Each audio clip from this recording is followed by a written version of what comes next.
Olá, amigos. Que a doce paz de Jesus seja conosco. Meu nome é Valmor Santos e vamos novamente falar do Livro dos Espíritos. Mais precisamente sobre o capítulo 4 do princípio vital. Lembro de que há décadas, lá pelos anos 70, eu li um livro da antiga editora Globo quando era em Porto Alegre, sobre a lei do esforço mínimo. Lembro vagamente que dizia que quando os pesquisadores se deram conta de que na natureza tudo funciona pela lei do menor esforço, isto é, que as leis naturais são simples, passaram a encontrar respostas com maior rapidez para as questões científicas.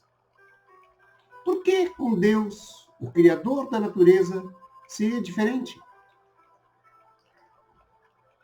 No vídeo 17, tratamos sobre os elementos gerais do universo. E na questão 64 deste capítulo do Livro dos Espíritos, Kardec coloca: vimos que o espírito e a matéria são dois elementos constitutivos do universo. E pergunta: o princípio vital será um terceiro? Responde os mentores: é, sem dúvida, um dos elementos necessários à constituição do universo, mas que também tem sua origem na matéria universal modificada. É, para vós, um elemento, como o oxigênio e o hidrogênio, que, entretanto, não são elementos primitivos, pois que tudo isso deriva de um só princípio.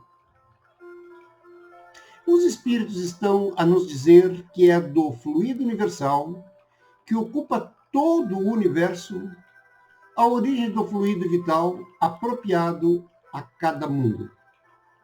E é este fluido vital que permite, entre outros efeitos, o trabalho do passe com a troca de energias entre o passista doador, positivamente concentrado, e o paciente, que busca novas forças para enfrentar suas provas. Também é o veículo da transmissão de pensamento. Sobre a importância do fluido vital, vejamos o que nos diz esse capítulo 4. Os seres orgânicos são os que têm em si uma fonte de atividade íntima que lhes dá a vida. Nascem, crescem, reproduzem-se por si mesmos e morrem. São providos de órgãos especiais para a execução dos diferentes atos da vida. Órgãos esses apropriados às necessidades que a conservação própria lhes impõe. Nessa classe estão compreendidos os homens, os animais e as plantas. Já os seres inorgânicos são todos que carecem de vitalidade, de movimentos próprios e que se formam apenas pela agregação da matéria. Tais são os minerais, a água, o ar, etc. Na questão 60 encontramos ainda que é esta mesma força de atração que une corpos orgânicos e inorgânicos, e que a matéria também é sempre a mesma.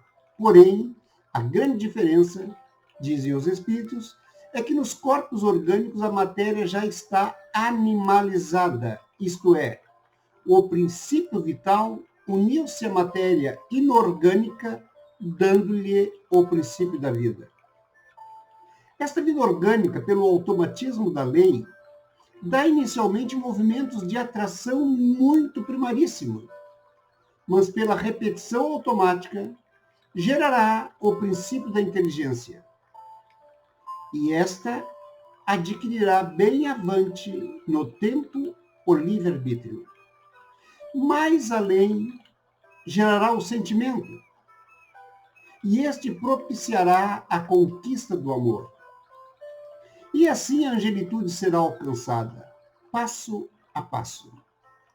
Precisamos só de uns milhãozinhos de anos. Em compensação, ninguém se perderá no inferno eterno e inútil, incompatível com o amor divino. Para entendermos melhor esse item, vejamos o raio globular. Quando a eletricidade entra em contato com os elementos químicos, e forma o primeiro corpúsculo monocelular que dará origem à vida. Veja-se melhor em A Grande Síntese, quando Pietro Baldi, no capítulo 58, trata do assunto, conforme já citamos no vídeo 19. Vale a pena rever. Escreveu o sábio italiano: o raio globular é um organismo dinâmico de constituição eletrônica que, em alguns casos, podereis observar. Longínquo descendente dos tipos mais poderosos, dos quais nasceu a célula. Hoje ele possui naturalmente um equilíbrio instável, transitório, uma persistência curta de vida e uma tendência a desfazer-se. Embora o organismo efêmero, que raramente reaparece por lembrança atávica, o aparecimento e o comportamento do raio globular são fatos de vossa experiência. Recomendo mais uma vez procurarem no Google por raio globular. Tem vídeos, alguns fakes, mas alguns verdadeiros. Este é o princípio dinâmico da vida orgânica. E a morte? O que será a morte? Na questão 68, qual a causa da morte dos seres orgânicos? Pergunta Kardec. Responde as entidades: esgotamento dos órgãos. Na questão 70, que é feito da matéria e do princípio vital dos seres orgânicos quando estes morrem?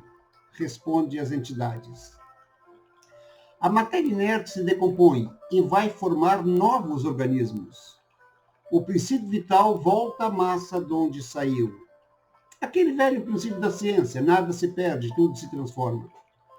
Morto o ser orgânico, os elementos que compõem sofrem novas combinações de que resultam novos seres, os quais aurem na fonte universal o princípio da vida e da atividade. O absorvem e assimilam, para novamente restituírem a essa fonte, quando deixarem de existir. Os órgãos se impregnam, por assim dizer, desse fluido vital, e esse fluido dá a todas as partes do organismo uma atividade que as põe em comunicação entre si, no caso de certas lesões, e normaliza as funções momentaneamente perturbadas. Mas quando os elementos essenciais ao funcionamento dos órgãos estão destruídos ou muito profundamente alterados, o fluido vital se torna impotente para lhes transmitir o movimento da vida, e o ser morre. Mais adiante segue essa instrução dos espíritos: a quantidade de fluido vital não é absoluta em todos os seres orgânicos. Varia segundo as espécies e não é constante, quer em cada indivíduo, quer nos indivíduos de uma espécie. Alguns há que se acham, por assim dizer, saturados desse fluido, enquanto os outros o possuem em quantidade apenas suficiente. Daí para alguns, vida mais ativa, mais tenaz e, de certo modo, superabundante. E aqui nós então podemos ver a função do passe como recuperação de energias perdidas.